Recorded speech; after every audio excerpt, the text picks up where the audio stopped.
All right, there we go. We are back with another live. This time I've got a special guest, Josh Schachnow, who is joining me to talk about AI and its impact on immigration law in Canada. How you doing, Josh? I'm doing very well, Mark. Thank you very much for having me on the show and excited about this topic. Perfect. Well, why don't you tell our viewers here a little bit about yourself, what you do, and your company, and a little bit about your background. Yeah, absolutely. My name is Josh Schachnow. I'm based in Toronto. I'm born and raised in Ottawa, and I am an immigration lawyer by trade, although I don't practice anymore. The very long story short of it is I started my career with a small immigration firm of my own. I was doing a lot of economic immigration. Global Talent Stream at the time was just coming out. Express entry was easy, points were low, all that fun stuff. And I tried to scale up a firm using the best tools and technology and stuff like that. And unfortunately, I didn't find anything that was all that great. So after a couple of years of struggling and hiring, and do I want to manage people, and you know what I mean, that kind of stuff, Yep. I eventually went out and I co-founded our tech company, which is called Visto. Visto is a software platform that Canadian immigration firms use across the country. And we automate stuff like form filling and document prep and AI research and writing and stuff like that. So that's where I spend most of my time now. And very excited to be on the show. And yeah, I think it's maybe one of the most pressing and important topics for our profession right now. Yeah, I agree. Okay, well let's just kind of introduce the topic. So one of the reasons that I wanted to get Josh on was because AI is coming, and to some extent, it's already here. We're starting to see individuals and even representatives start to use it in their day-to-day practices, and individuals when they're applying for immigration visas. There's good about it, a lot of good that's happening, and there's some disadvantages and some negative things that are happening right off the bat. If we start at some of the warning signs, I've done videos in the past about crowdsourcing information and things like that. um, we know that the government is using some forms of artificial intelligence to basically process applications, to expedite the processing, to try to identify good applications that are can be quickly approved, and identify ones that they feel are more problematic, that are more likely going to be refused. And we're not going to get into a lot of that in our call today. We've got our other colleagues online, and I've had Will Tao and others on to talk about Chinook and the other systems that the government is using on their end. But what we're focusing on now is how AI will impact immigration law in the future. And so maybe Josh, if you can take a couple minutes and just talk about kind of the current state of AI and how it's been utilized, and in at least you see it being utilized by our colleagues and even individuals when they're submitting applications. Yeah, I mean, you said it's coming, Mark. It's already here, right? So whether you like it or not, whether you're bullish on it or not, it is already here. It's just a question of how much better is it going to get and how quick, and how much more is it going to be infused in our industry, and what we'll get in further down the road, which is like what's going to happen if you miss the train kind of thing. Yeah. So how do we see it right now? Obviously, probably the most popular AI tool that we most of us know is ChatGPT, right? Which, to make a complicated product simple, is an AI chatbot that's trained on the quote unquote internet, right? So huge sums of data, and they have this algorithm that can, basically answer questions and summarize and, do a lot of the basic stuff. So a lot of what we're seeing right now is firms and individuals using tools like ChatGPT to draft documents like retainers, submission letters, letters of explanation, study plans, right? That kind of stuff. Using it for research, right? Asking them questions, asking them to draft entire documents or create templates, or give advice, right? I mean, you can feed a surprising amount of information into it, or a surprisingly small amount of information into it, and get back pretty interesting information.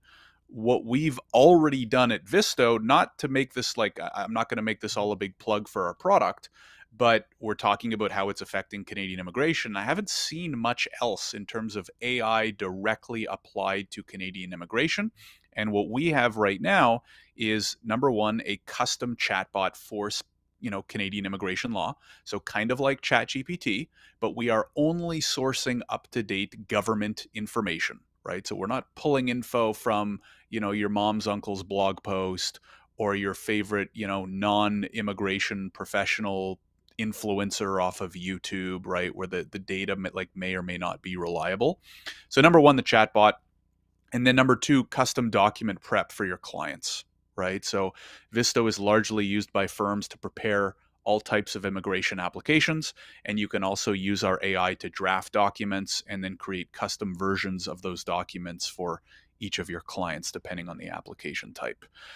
A lot of exciting stuff coming ahead, and you and I can maybe talk about, if we want to, like, ideate on how we see it improving in the future, because it will, and probably, only make things easier for the law firms or aspiring immigrants thinking of, kind of doing it themselves.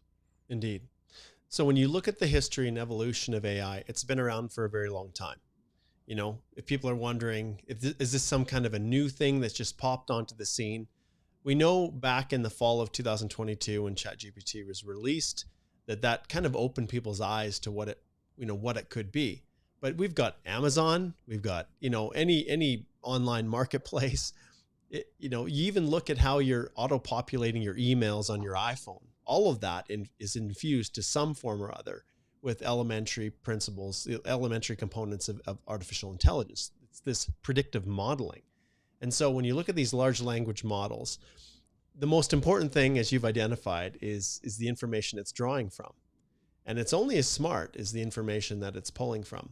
And one of the challenges that we see right now with people who are experimenting with, especially lawyers, those who are really concerned, making sure that we've heard all the horror stories about people, trying to rely on ChatGPT to do legal research, and it comes up with phantom cases and phantom fact scenarios, and it's just that don't exist, and then they're submitted to court. So it kind of horrifies us lawyers who are very late adopters. We tend to be our law societies tend to be stiflers of innovation. They really do. And we're obviously super concerned about confidentiality of our client data and information. And so all of these factors tend to cause people to be a little bit hesitant to jump right in and fully explore and adopt these things, wholeheartedly, like they can be applied in other industries. So how do you see that playing a role, Josh, and as this wave comes with counsel and immigration, actually representatives adopting this stuff?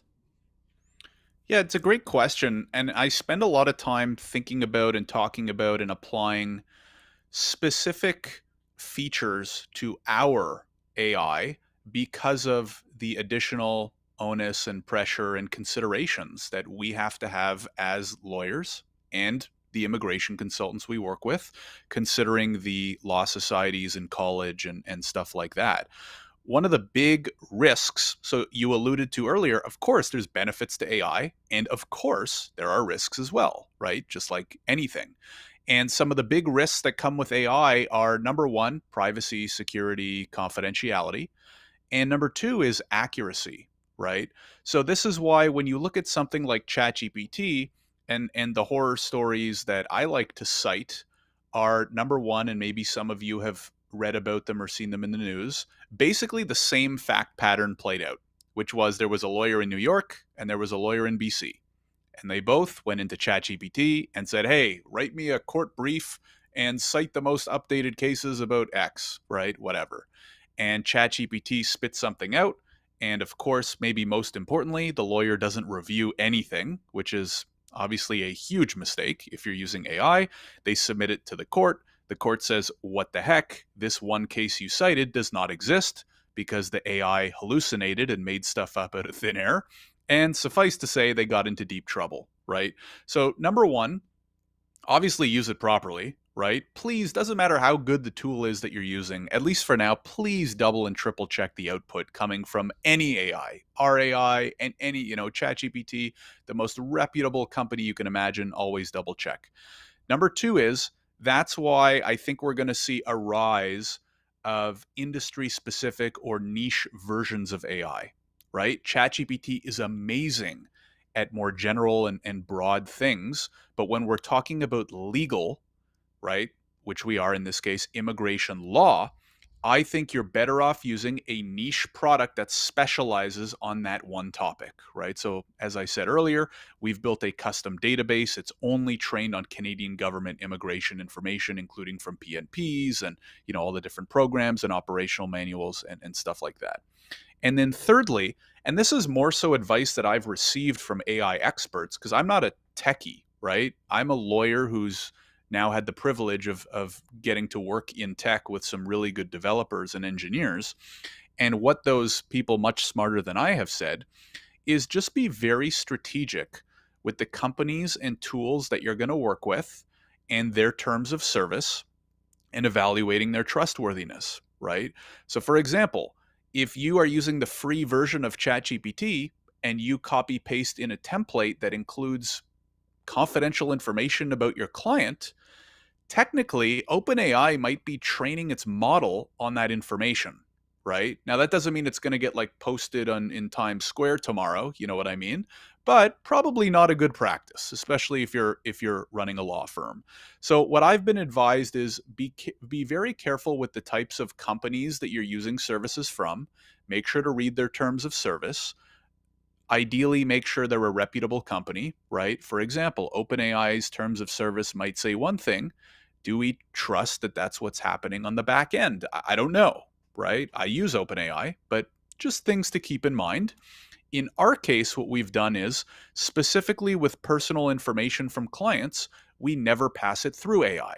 So, as an example, our platform allows you to use AI to create and draft templates, but the last step when you want to customize it for a specific client for your, for John's express entry application, we just use automation to pass the personal information directly from our database into the document. We're not shipping it through any LLM or AI or other company, because even though their website says one thing, and even though we've clicked that setting to like not train the model on it, with things like confidential information, we want to take every precaution. So be careful with what tools you're using, how you're using them, what their terms of service are, and hopefully that's a good starting point.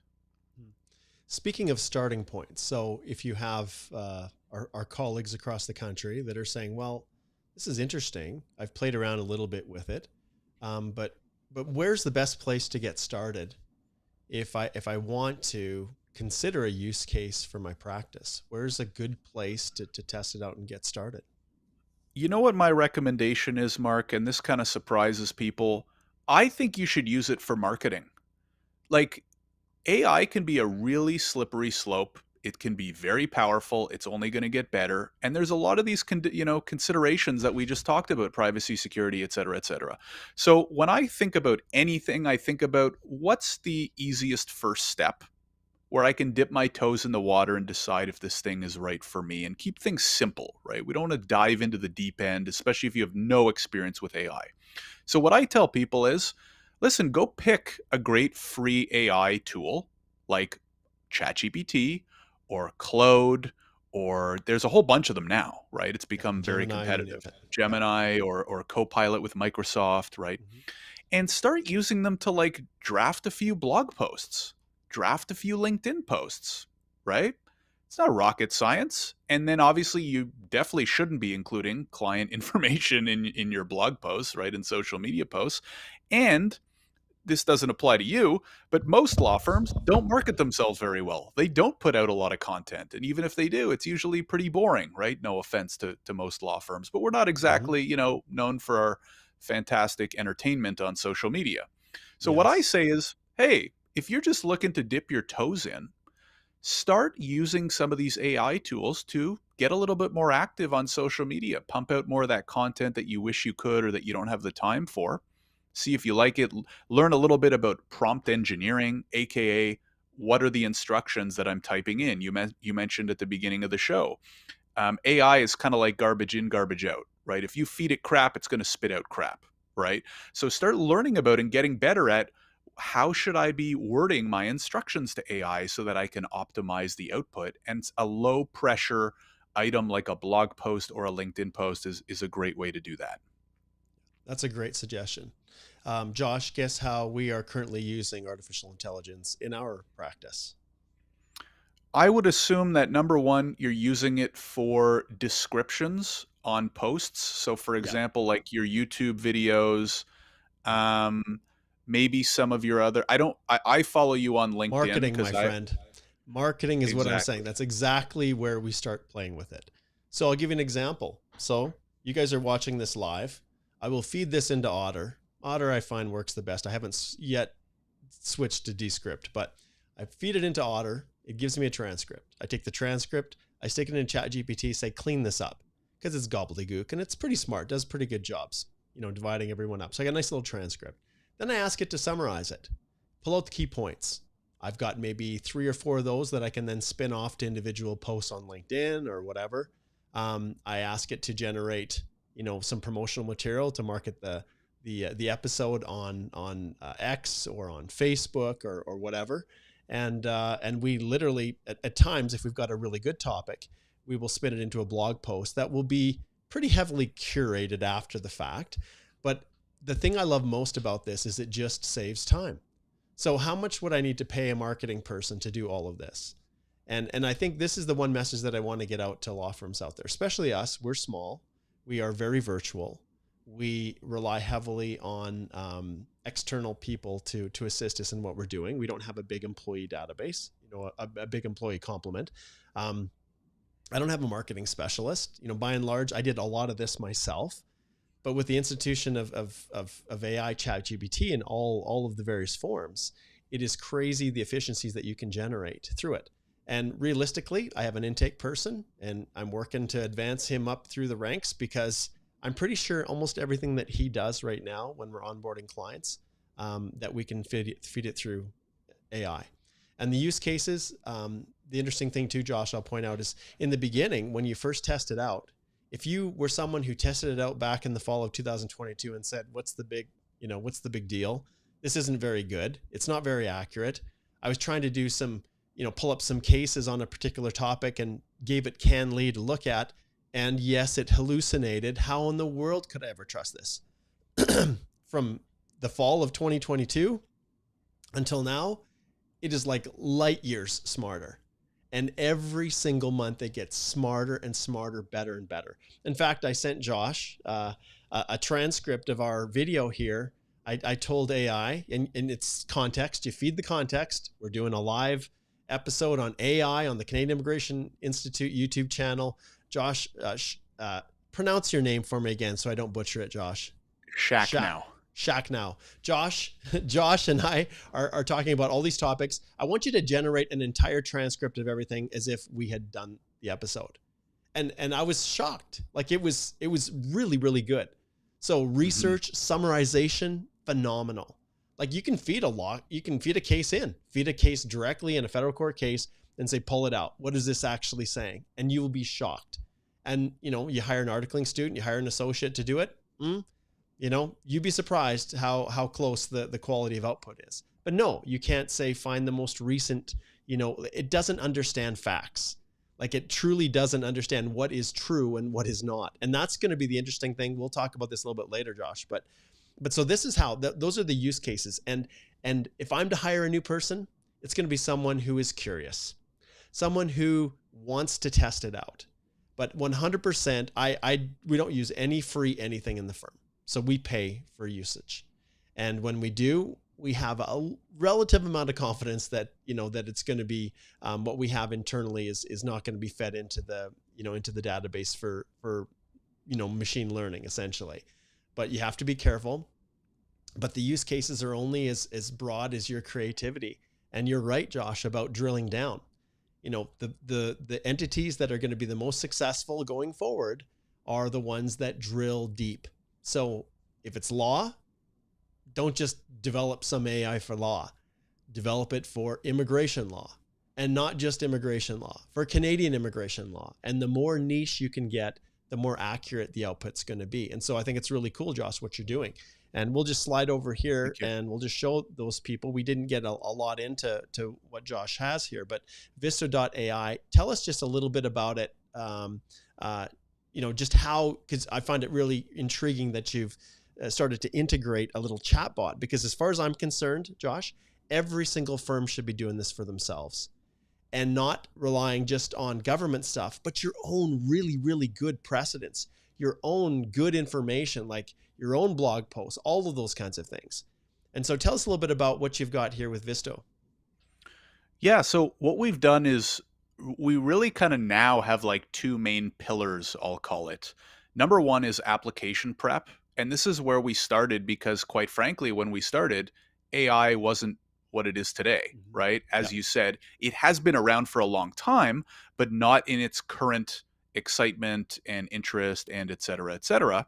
And so we've only really started focusing more on that part in the last year or so. But anyways, our bread and butter is application prep. What are you typically spending the most time on as an immigration lawyer or consultant? You're working with a client to prepare and manage and gather applications and documents so that you can submit them to the government. So a lot of that is actually automation. You don't really need to, we're starting to build AI on top of it, but this is form filling, document merge and compress and rename and gathering everything in one place and communicating in an organized fashion. Most practitioners also don't realize working by email is extremely inefficient and terribly bad for privacy and security, right? We can get into reasons why, or you can just kind of take my word for it. The OBA's written about it, all that kind of stuff. Yeah. So number one, helping your firm prep and manage everything with your client really quick. The second pillar, which has been a lot more recent, which is more of what we're talking about today, is the AI.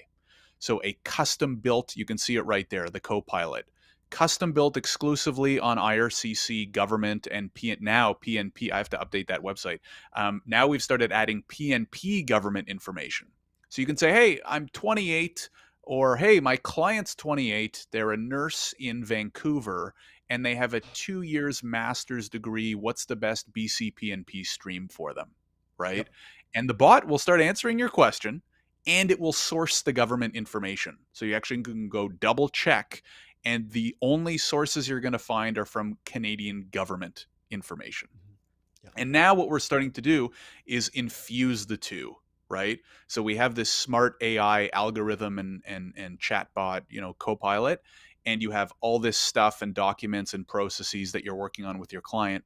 And now we're going to start infusing them, right? So what if the AI could start, reviewing your client's documents, scanning them and ripping the data, reviewing, hey, did what they put their passport number as actually match what's on their passport and stuff like that. So not only I mentioned it at the beginning, it's already started, but the stuff we have on our roadmap and where I see it can go, it's going to be really exciting, because we've kind of alluded to this before. We're at like the first half of the first inning of this ball game, Yeah. right? ChatGPT and the big players, they're getting really good really fast, but there's still the second wave is going to be when all the niche products get built on top of them for specific use cases, and they're going to get even better and better at what you're doing, whatever your industry or job or profession might be.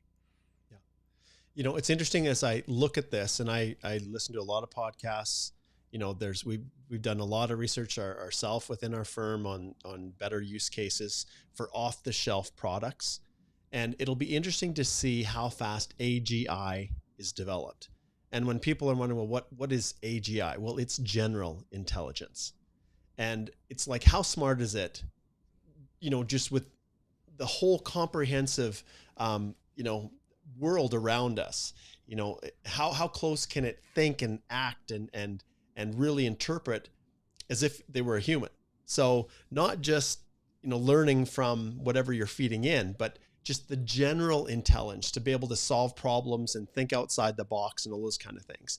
And I'll be honest, as I follow everything that's happening, Josh, we are closer than anyone could ever imagine.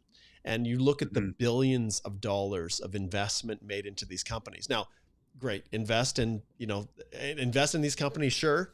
We'll see ultimately what the payout is, because with all of these new things, it'll be interesting to see how that works. But when that, as that AGI evolves, the big boys are really going to be continuing to drive the ship.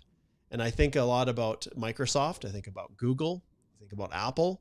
All of these entities have been working on this stuff for years and years. OpenAI just happened to, release it quick and got a good little foothold into the market and a name for themselves in a way that was a little bit risky. And some of the other companies were basically drug into this faster than they really intended to. At least that's how I kind of saw it play out. But it's really, really going to be interesting to see as the intelligence becomes smarter and smarter, how long, ultimately what the model is going to be, whether it's going to be the siloed kind of really, really specialized things, or if AGIs can become so good that it's just going to swallow up everything. And that's the thing that's got me really, really curious, because, when you're building, like even with Visto, like you're putting a lot of resources into this, you're investing a lot of time, a lot of effort into it. And no doubt, if you have a good system like you have, where you're feeding good information in, the results are going to be phenomenal. And you look at, as lawyers, to stay on top of every PNP or consultant across the country, and someone says, here's my background and what should I do? To have that extra help of AI pointing you to all these different programs that then you never ever want to rely upon yourself, like just without viewing it. But you're going to go in, you're going to double check, you're going to verify that what you're getting is accurate. Yes, but the time savings is just incredible. It's just like anything that it generates within your firm. Anything like the use cases I've talked about with social media and how we use it. I'm reviewing the transcript, right? Even when you look at other practical applications like Fathom, that's kind of linked to Zoom, which we use. There was a time I remember in the beginning where I didn't realize that the AI generated summaries were also being sent to the client, and it hallucinated something that was never said in the discussion. And the client came back and said, well, wait a minute, it says this, but that doesn't seem right. You said this in our call. And I'm like, I went back and rewatched the whole thing. I never said it. And I realized that it was the AI generated summary that had kind of concocted something that wasn't accurate. So you always have to be careful. But the beauty of this whole system is it can 10x your output. And maybe, like, I don't know the impact of, like, there's been a lot of studies on what the impact is for the labor force.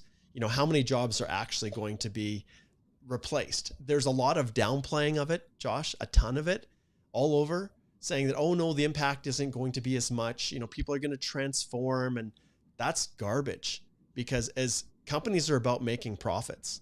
And why in the world are there layoffs with all of these large companies? It's because, wow, software developers, this can replace my team of developers, and I can have one doing what 10 would before. So even with lawyers, you guys have to understand that individuals are becoming more DIY. And the reason they rely upon us is because, by and large, we are the gatekeepers of safe knowledge and safe, instruction and advice that they can trust, right? They can trust us.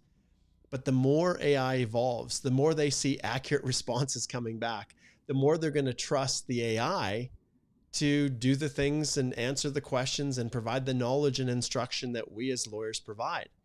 And so I've always been an individual that's been on the front of the wave, and this, carefully curated, siloed approaches like you have, Josh, are exactly where the world's going to go. And like I said, once again, we all have our own proprietary information within our firms, and we have a professional obligation to protect that. But if you can figure out a way to develop, your own bots in a way that works off of your own data, that's locked into your own systems, which is where the world's going, you're going to be able to literally 10x what you're doing. So I don't know what your thoughts. I'll turn it over to you. I know I kind of went on a little bit of a rant, but it's the world, and lawyers are always the last adopters, and so I'm curious to your thoughts.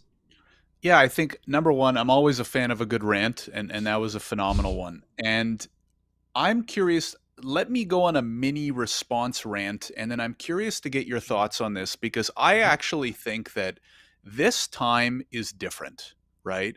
And I'll say this without being too fanboyish. I've been a big fan of Mark, of you for a while. Obviously, any immigration lawyer or consultant in the industry has probably known of you or seen your YouTube videos and stuff like that. So Mark practices what he preaches, as in he's at the front of the curve, right? So for example, getting a website up in the early 2000s. I didn't know you back then, but I'm Yeah, yeah. assuming you had a website Yep. pretty early Yep. on. You Yep. were big into social media, right? Huge on Yep. YouTube, big into creating digital courses, right? These are a lot of the major advancements that we've seen over the last, let's call it like 20 years of technology. Now, fortunately, I guess, for most law firms, you haven't actually had to jump on to most of those trains, right? Especially up until like, let's call it 2021, 2022, right? Canadian immigration kept going up, quotas keep going up, express entry is easy, study permit, the floodgates were open until they finally. I'm applauding because I know where you're going with this. This is beautiful. I'm going to take this back, and I'm going to ask for your thoughts on it as well. But if you are a quote unquote less innovative lawyer or consultant, you could still have easily rid the wave and built a nice big business and made a fair amount of money and blah, blah, blah, without even starting a YouTube channel, average website. Why would I make a digital course? I'll just, whatever. AI is going to be very different, in my opinion. It's a very different level of innovation. And like you said, I think most people don't realize or appreciate how quickly it's going to be mind-bogglingly good. Good. We talk about number one being accurate. Number two is the AI bot doesn't have to go to sleep. The AI bot doesn't have to have you book in and pay to use their Calendly to book an appointment with you, right? The AI doesn't have to take 5 hours, or if you're working with a really bad law firm, 5 weeks to respond to your question, right? Yeah. So the law firms that aren't at least interested or testing it or keeping a close eye on it, they better start paying attention, in my opinion, because number one, the law firms that do adopt it are going to be miles ahead of them, right? This isn't like, oh, you have a YouTube channel and I don't, so you get an extra 10 clients. This is like, oh my God, your firm uses AI and you can do 10x the output in half the time and maybe even start reducing your prices. Versus, Bingo. hey, you still gotta send us a fax and we'll email you back in 3 weeks, kind of thing. Yeah. That's exactly. And then we can it, get Josh. into the side of, so that's number one. Curious to hear what your thoughts and kind of if you agree, but also what's the next step beyond that? Well, what happens when some of these smart companies just say, well, what the heck do we need these lawyers for anyways? The AI is smarter and faster and cheaper than them. We're just going to build, openai.llp.canada.ca and sell it right to the aspiring immigrants. And they're going to pay 1/10 for 10x the productivity and accuracy. So I think it'll be crazy. I think we're going to see huge changes and advancements over the next 1 to 2 years, right? I think it's going to be much faster and sooner than most people think. And if you're stuck on the side of the track, it might be tough. Yeah. And that's the thing. Like, lawyers have always been late adopters. And Josh, we are fat. We are fat right now. And the margins are great. The work is plentiful. And when the margins are great and work is plentiful, there's no need to find efficiencies. There's no need to clean up your systems and processes. You can do things the way you've always done them. There's always a steady flow of clients that are willing to pay. And don't get me wrong, I've had this discussion with my own staff when I told them what's coming is fees. Fees are what's going to, that's the impact we're going to see. I remember there's evolution all the time. When I started my practice, we charged like $2,500 for an intercompany transfer back in 2003. Okay. I was working with one of the large national firms. Guess how much I charge today? Almost, over 20 years later, right around that same amount. Why? Because efficiencies are developed. You can do more with less. And that's what we found in our firm. I had some great associates with me a few years back. And as we've continued to evolve, as we've continued to modify our practice, which, as you're aware, is a little bit different. We do things different than other firms. We're doing the same amount of volume with 3 lawyers that we did with 5. And you can imagine firms that employ a whole horde of paralegals or assistants to do all of the menial tasks If firms take this AI seriously and look at all of the unbelievable amounts of use cases for it within their offices, they're going to realize very quickly that one person truly is going to be able to 10x their output. And Yeah. and I businesses are see that designed every to day, make Mark. money. Yep. Like I work with immigration firms, right? I talk to lawyers and consultants, all day. And one of the biggest, I don't want to say mistakes, but like one bad habit that most, especially early, smaller to mid-sized firms make is as soon as they start getting a couple clients, okay, I'm going to hire a huge overseas staff. Yep. And okay, maybe each of their salaries a little bit cheaper, but number one, it's still an expense on the P&L. Yep. And number two, all the time you have to spend training and managing, et cetera, et cetera. Yes. Which is a huge amount of time. Yep. I think it's interesting that these two huge trends are coming to head at the same time, which is number one, AI, and number two, this is what I talked about with someone last week on another podcast, which is the gold rush of Canadian immigration is over. There was 15 plus years of just, like you said, or like someone else I spoke to said, clients falling from the sky. But what's happened in the last even just 6 months? Study permit industry gets cut out at the legs, not completely, but half that industry probably got wiped out. Startup visa, even worse, cut off higher than the legs, right? They're capping it at 10 letters of support per designated entity. So law firms, if they haven't already, they should really sit down and take a hard look at what's happening in the industry and how much harder it's going to get. There's going to be fewer clients out there. There's more professionals graduating and starting firms every day. So what happens when the supply of firms continues to go up? The number of applicants is going to freeze and or maybe for the first time in decades go down, right? It's going to be harder to you're for once going to actually have to put in some effort to market and sell your services. And then again, the second factor, which is the episode of this show, what happens when you're trying to win a file or you're trying to close a client and they say, well, actually, Mark is sending me a quote. It's cheaper than yours and he's using AI so I can have everything prepped in 2 days. It's taking you 2 days to respond to my email. It's an easy choice, right? So anyways, it'll be a crazy year or two, I think, in to see how all this comes together. Yes. And just to reiterate again, you guys, this isn't something that's going to be slowly unfolding over the next 5 to 10 years. If you think that's the case and you have time, you are significantly offside. You are very misguided. The reality is the technology is just the advancements in this machine learning is it's exponential is what's happening. And as it learns, it's not quite there yet where it can train itself, but my goodness, the technology, as it gets better and better and better, you're going to see that what's going to happen exactly as Josh indicated. And I keep focusing on fees because as lawyers, we were taught from the school that if we are the best at what we do, people will pay top dollar for us, right? That's the mentality. If we are the best out there, our reputation, our client base, people will pay top dollar for us. And there is something to be said for that, right? Trust, integrity, people, it's their lives. I get all of that. But with with this new wave that's coming with artificial intelligence, it is not just going to be affecting individuals who are making choices with which immigration firm they're going to hire. Guys that do business immigration out there, your world is changing. And right from the early days when there was the big global, consolidation all around the world. I remember I used to do all the inbound Canadian work for one big global firm, and then they merged with another, and I don't care to work for the man. And so the work kind of disappeared. But the practice of business immigration became very commoditized, like buying a pair of shoes off the shelf. I would bid on RFPs.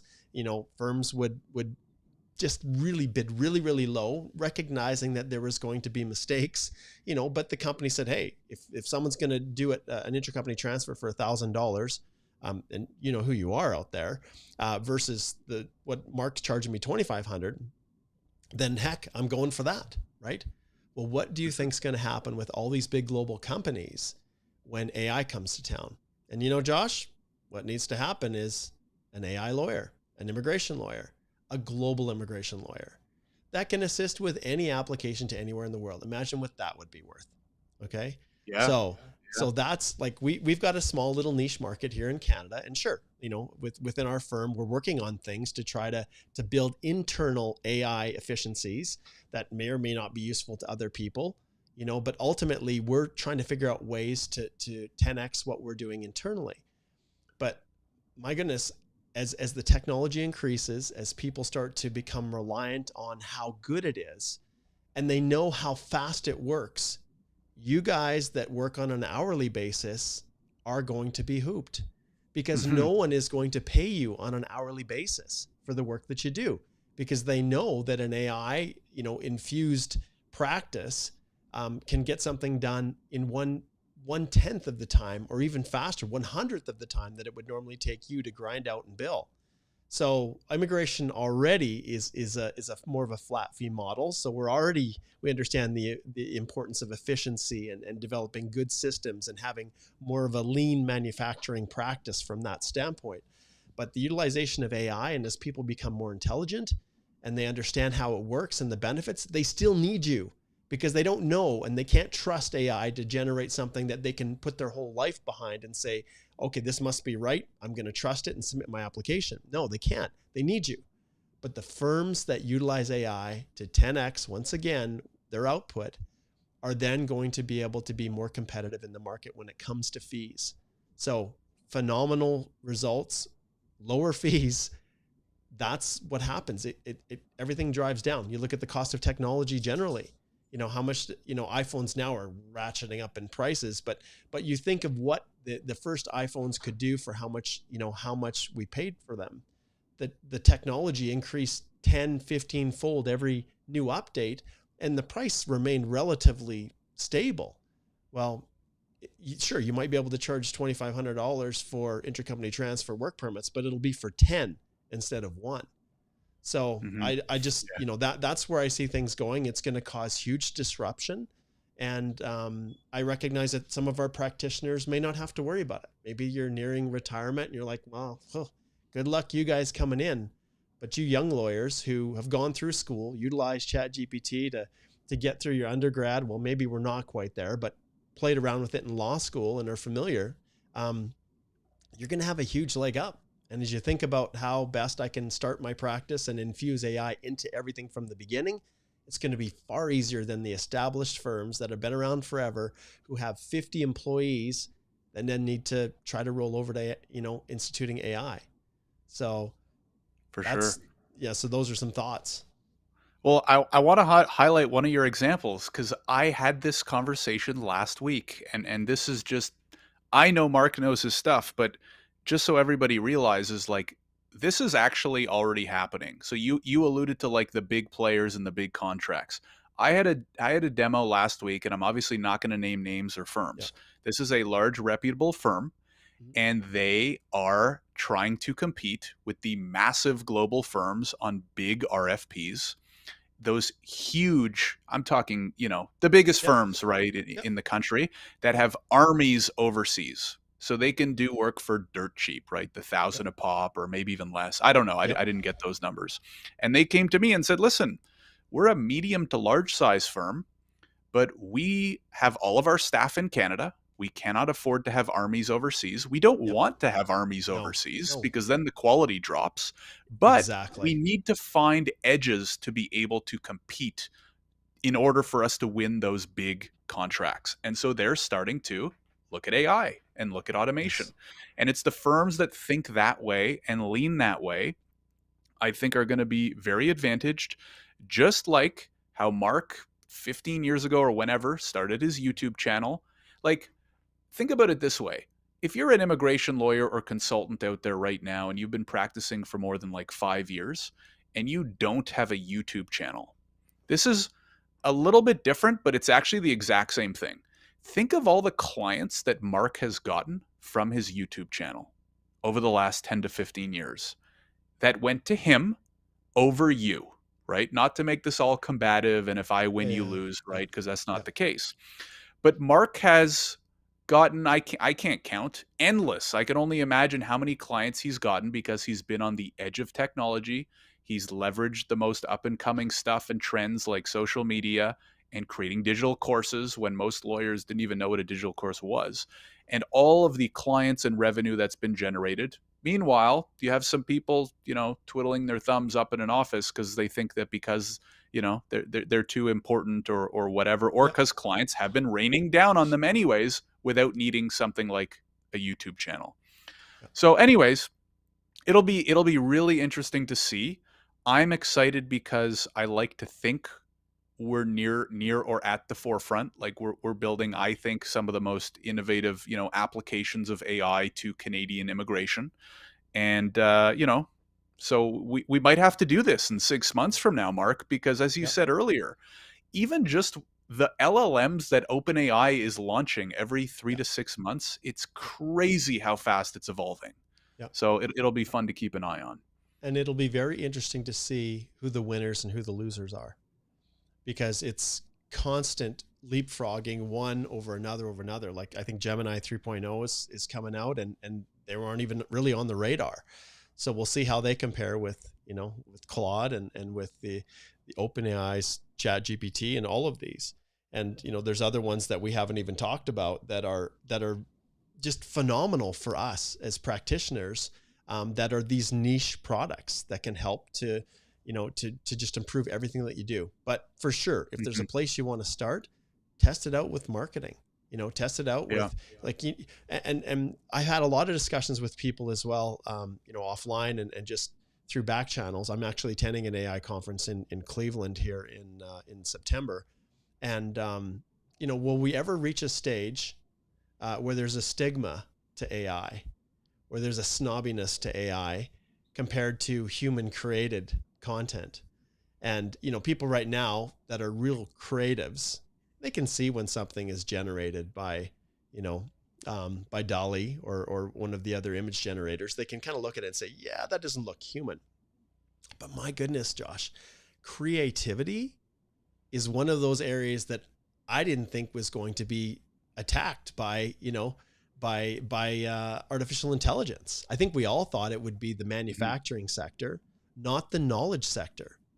But once they cracked the code, and they were able to really advance this generative AI, and really, the whole concept of machine learning, where it could see things, which is crazy. I can draw a picture, I can upload it to ChatGPT, and I could say, "What do you see here?"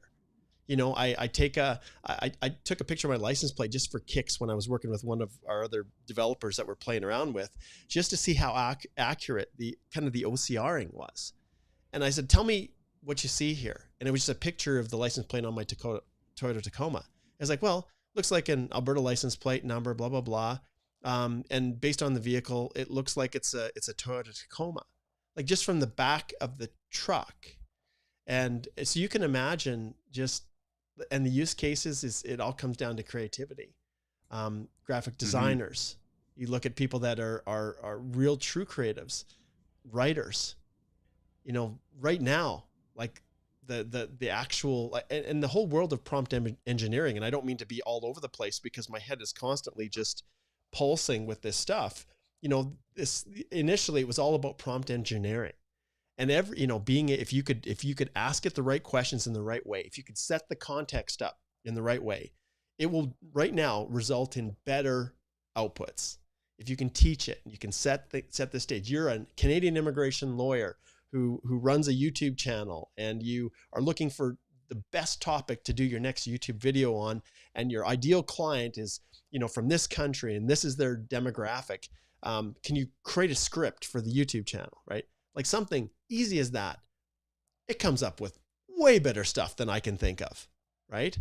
And give me 10 ideas and I'll choose from the best. Oh no, wait a minute. Rank those 10 ideas on a scale of 1 to 10, which one you think is the best. And then tell me why. Or explain to me your process of arriving at that. Like that kind of stuff is what people, I think they just, the only way you learn is by playing around with it, and it takes time. And our Yeah. fellow colleagues that are busy with the day-to-day practice, they just won't have the ambition to do it. You know, I'm making good money. I would rather go, you know, to the lake on the weekend or skiing in the winter. And I guess we'll see. As I expand, you know, maybe I'll have room for you. I don't know. Right. Literally, that's kind of where we're at. And it's a Mhm. new world. So it's a whole new world that we're heading to. Yeah, I think there's still a little bit of breathing room. Like I think you and I could, at least I could clearly spot an AI drafted LinkedIn post, right? Like it's like night and day, right? Yeah. So there are Yeah. certain areas, and that comes down to like you said, how good is your prompt?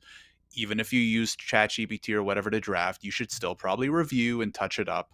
So there are certain ways and areas where it needs to, you know, it will continue to improve, and or you're using it as a tool, not a replacement, right? And Yes. this goes back to the first thing we Yes. talked about. Don't use ChatGPT to write and submit a brief for you. Use it to do a first draft so that you don't have to start from step zero. You're working, 80% of the way there. I think too, and maybe Mark, we can finish off or spend a few minutes talking about where we think it's going and what might be interesting to happen. I think the big winners, to your kind of like earlier question of like, who are going to be the big winners. I think the big winners in AI are going to be on the total opposite ends of a spectrum of general versus not. So I think the big winners are going to be the big players that build the best LLMs. So the OpenAIs, the Clouds, the Googles, the Microsofts. Because like even if you're like a scrappy startup in your Yeah. basement, you Yeah. cannot build a better I mean, maybe I don't know Yeah. what like maybe AI can, who knows what, but you probably can't build a better or don't have the infrastructure or funding to build a better LLM than OpenAI. And then I think on the total opposite end, it's going to be the super niche, Mhm. build on top of those incredible LLMs and make it super niche. So, soft plug, Yeah. the best Canadian immigration AI research tool. And I Yep. think everything in the middle is probably going to flop. Yep. And I read an interesting article. It was sent to me actually by our lead investor about a month ago. This Mhm. article about how so much funding, you mentioned this earlier, so much funding has flooded into AI. And they did Billions. some of this crazy, they basically used like NVIDIA's Mhm. like GPU Yep. usage and costing as a proxy to basically be like, okay, so there's been about $600 billion that have been invested into AI so far, and it's not humanly possible for that to result in more than $600 billion or whatever it is worth of market cap from these new startups or so. Right. I didn't Yeah. understand half the Yeah. numbers because I'm not a finance guy, Yeah. Yeah. No, but it I'm was with you. basically like, yeah, like most things, right? This happened with crypto and whatever. Mhm. A new Yep. thing comes out, people The get whole overly .com boom, excited. They like, is a perfect example to some extent. Yeah. Exactly. So Years we're going ago. to see a lot of stuff flop out over the Yep. next year or two, Mhm. which it happens with every boom. I Yep. think it's going to be the super broad and powerful LLM, big AI stuff on one end. You're going to have the super niche applications of it on the other, and probably a Yep. lot of it in the middle will flop out. The That fall. that's my It guess if you want to jump in. it's yeah. No, I'm with you 100% on that because as AI continues to evolve and get smarter and smarter and smarter, it's those who have the largest platforms that are going to succeed. So you look at Microsoft, like what percentage? I don't know. Is it 30%, something like that of, in the business world that uses Office? When you add on Copilot as a $20 add-on to the existing platform, like the middle guys just can't compete with that, right? You Hmm. you can't. Like if you're investing in your own product and you're building it, you're trying to market it, and it might be freaking awesome. And you say, well, it's going to cost $250 a month. And then there's something pretty darn close that's a generic use case off the shelf that's already encompassed within your existing suite of services. Hmm. It's just, and that's where I'm really curious to see how this evolves. Because right now, even with ChatGPT and developing your own GPTs, and, I've got a number of them. I have a kind of an HR person, an HR GPT. I've got a marketing, I've got a podcast editor. I've got all of these that I've trained and trained and trained and trained. and they're getting smarter and smarter and better. Within my paid version, my OpenAI paid version. And I look at just what people can do with just the off the shelf stuff. Like, I'll give you another use case. One of the things that doing express entry can be kind of a pain is finding knock codes. Well, even with the existing off the shelf stuff that's there right now, I throw in job duties and say, pick the knock code that is the best using the knock 2021. Here's the link. Only rely on this site. Tell me which one you think. My goodness, it's pretty darn accurate. It's very rare where I say, well, that's close, but not quite. And so you feed in, this is the company. This is the position that the person's filling. This is the title, right? And that's just off the shelf. And so, and how long did it take me to figure that out manually, like through the old school way? I've developed blog posts specifically on how secret to finding your correct knock and, all these different things. Well, now it's just going to change it to a paragraph, get ChatGPT, use this prompt. And we talked about, Andy was connecting in and he said, I'll just pull up his comment here. He says, now prompt engineering will become a new occupation in IT. Well, realistically, even prompt engineering is going to go, by the way, it's going to disappear. Because when you type anything into ChatGPT, it's reformatting your, based on your poor instructions, better instructions for itself to generate a better result. And so even this whole concept of prompt engineering, which took over all of the beginning of 2023, and you saw all these people with, use all these codes and everything, and this by structuring things a certain way, you're going to get the best results.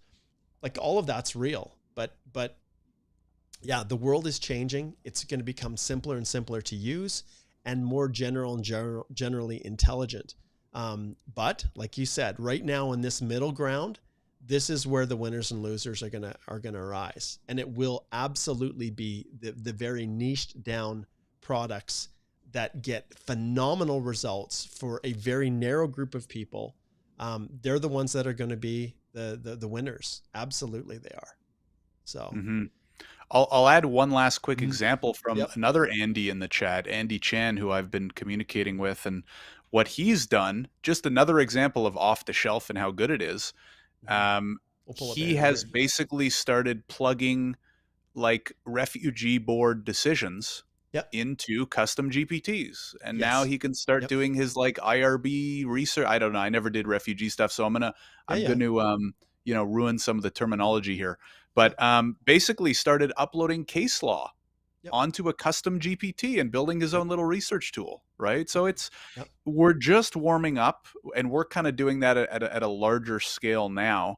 But we're just warming up. It's going to get easier than ever, for everybody. And yeah, I guess if there's one thing people could maybe take away, especially if you're a professional, is like just keep your eyes open. Because like I said, within 6 to 12 months, the solutions that are out there are going to be 3 times as good as they are today. And don't be too surprised, especially with where the Canadian immigration industry is going right now, right? Yeah. Fewer study permit clients, fewer startup visa clients, right? They're talking about instituting more caps to other types of temporary residence applications like work permits. The market is not going to expand like it did for the last 20 years. So if that's not enough of a warning, please start paying attention to AI and, give yourself the best opportunity going forward. Yeah, absolutely. And, at this stage, on the whole temporary resident cap world, nobody's talking about caps on LMIAs. And the world we're in right now, you guys, you've got a U.S. counterpart there that's had H-1B caps for years. And what will happen? We've got an election coming up. What impact is that going to have on immigration? But absolutely, you have to become more efficient at what you do. You have to think about your systems and processes. And right now, AI, it's a tool. It's another tool. It's a technological tool to help you advance. Just like, well, I had many lawyers when email was a big thing, said this is horrible. Now I'm the mailroom, right? Well, get ready, guys, because we're taking another step forward. And those who are not prepared, the rate of change is going to be astronomically quick. And so, and I don't want to be a fear monger, and I don't want to scare people, but the reality is the world will look different, and it will not be long, like a few short years. The other story that pops into my head, Mark, as we continue this conversation, is another lawyer I spoke to a couple months ago, and along the same lines of immigration changing and AI and stuff like that, is she said, "Josh, I've been practicing for a couple decades. Last year was the first year my profit dropped." And part of, I don't know if it had to do with new clients. What it had to do was immigration becoming a lot more complex, Complicated, yeah. IRCC Takes more time. becoming a lot less efficient, ironically, and more files that require things like communicating back and forth, reconsideration requests, delays in processing, right? So what does that mean? You mentioned earlier, immigration is largely fixed fee. So you might charge $3,000 for an express entry application. It might even take you roughly the same time to prep it. But now, processing times are longer. We have people are complaining that Chinook is making terrible decisions. Things Yeah. are being refused for bad reasons. So what's all the additional time that you're spending on the file to manage all this stuff? It's all cutting into your bottom line, right? So how do we try and offset that? Well, that's the discussion we just had today, right? About AI. Exactly. AI won't fix what's going on in No. the back office of IRCC, unfortunately. No. Hopefully their AI gets a little bit better. Certainly, hopefully better than it is right now, but that is out of our control. What is in our control is the tools and resources and technology that we can start implementing now to help work more efficiently, bring down the number. I think one thing that most lawyers and consultants don't think about, Mark, that you probably do a lot more than the average, is I charge fixed fee. Yep. How many minutes do I invest in each file? Yep. And how can I bring that number down without Yep. obviously sacrificing the quality of the output, Quality. aka the application and the customer service, Yep. right? If you can bring that number down, your profit at the end of the year, people worry so much about revenue, they don't think about profit, which is the money you put in your pocket at the end of the year, right? So how do I start thinking as a business owner, okay, right now I'm charging this much and I'm spending roughly that many hours per application. What would it mean for me and my business if I cut that in half, right? Or brought it down by 20%, 30%. You know what I mean? How does my bottom Yes. line look at the end of the year? So Yep. more food for thought. No, that exactly. And I'll finish off with one last kind of thought. So our desire to become more efficient for sure relates to my desire to be more profitable as a firm, 100%. But if I can cut my time I spent on a file, like grinding on a file, by half, and increase the amount of direct me to client contact I have with my clients, getting to know them like as humans, treating them as more than a number, that's been our strategy. And I look at our little Google reviews that are 4.9, like the reality is we spend a lot of our extra time that we save through efficiency just having human conversations with our clients, empathizing with them, like being just their true advisors, not just, and treating them like family. And it's not a market Mm-hmm. like that kind of a model is not scalable, I guess, in the true sense of the word. But the way I practice and the way I run my firm is it's not designed to be this big behemoth Walmart style practice. It's designed for us to be a true advisor to our clients, where when they need something, they know they can reach out to us. They can speak to me directly. There's no middle person in between. And that's the beauty of this. If it evolves the way I hope in our firm, we don't use paralegals right now in assistance. We have direct contact with our clients and we're kind of capped. And so I only take so many clients. But with AI, Josh, I'll be able to take 10 times as many and not skip a beat with how I interact with them. So that's my future. So And that's the beauty, which is a great note to end on, which is what is the positive looking future? It's number one, actually being able to give better service to your client at the end of the day. Because I have all these people, oh, but how's AI going to ruin this? And how's it like? What most people don't appreciate is if you use something like automation and AI to get rid of all the boring, mostly glorified admin work that comes with yes, immigration. Yep. You can focus on things like giving better customer service to your clients, as you've just mentioned, which I think most consultants and lawyers would love to do Yeah. if they had the time to do The it. time. They Yeah. just don't, because The they're time to spending it on. actually listen to them, right? That's what's missing in Yes, this fast-paced, high-volume world. You do not have time to listen, to ask the right questions, and then be able to make sure that the answers you're giving are what they really need. And for that's sure. what that's what we've been striving for since 2019 when I reinvented the firm. So For sure. AI is, And the last thing, Mark, yeah, too, is the cherry on top of that is most consultants and lawyers that I talk to, they love the idea of being more efficient. They love the idea of making a little bit more money. But imagine if you could make the same or slightly more amount of money and just it is clock out at 5 twice p.m. the amount of time and free. go Yeah, home free. Yep. and Yep. make it to your daughter's baseball game, or your, Yep. be at Yep. home. You know what I mean? Yep. So this isn't like the big boogeyman technology No. coming to take over the world. I mean, who knows? It hasn't played out yet. But Yeah. in the short term, at least, or the midterm, Mm. what we're going to hopefully see is way more efficiency, way more profitable Yep. businesses, and maybe we could live more balanced lives. So for whatever And the that's last worth. thing on that balance, choose firms where that is actually their goal. Yeah, Because like any business, AI, if they know that you can 10x your production, that becomes the new norm. So in firms that are all about revenue and all about profit, when you're working for them, AI will help you to increase your output, but then that will become the new norm that is expected, and nothing will change in your job other than you'll have even more work that you're responsible for. So in an yeah, ideal utopian world, Josh, AI would help to make all of our lives easy. It would help to level the playing field for everyone, and that people can have more healthier, fulfilled lives. And, happy people results in happy, better quality work and just more life satisfaction and just a better world. And, that's kind of that's where I'm going. So, all right. Well, thank you so much, totally Josh. This agree. was a lot of fun. When we went into this, we weren't exactly sure where it was going to go. We thought we'd just have a conversation. I can tell you all that we have only just scratched the surface. We haven't really dived into any real practical use cases, or how you actually approach all of this. And there are very clear systematic ways to do it.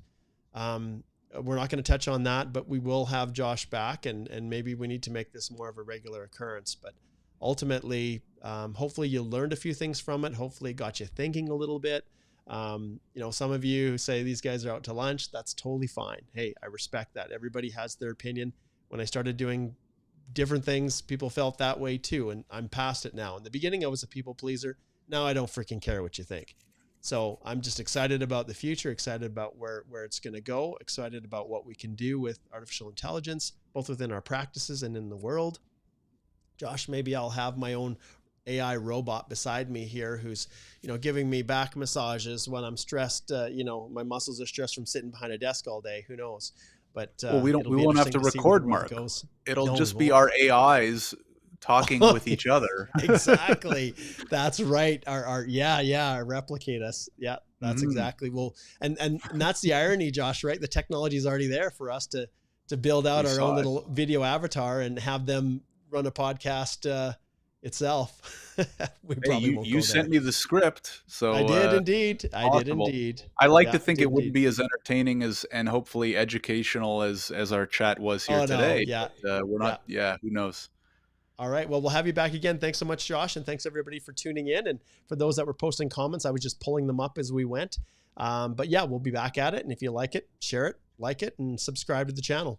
All right. Take care, everybody. Thanks for having me.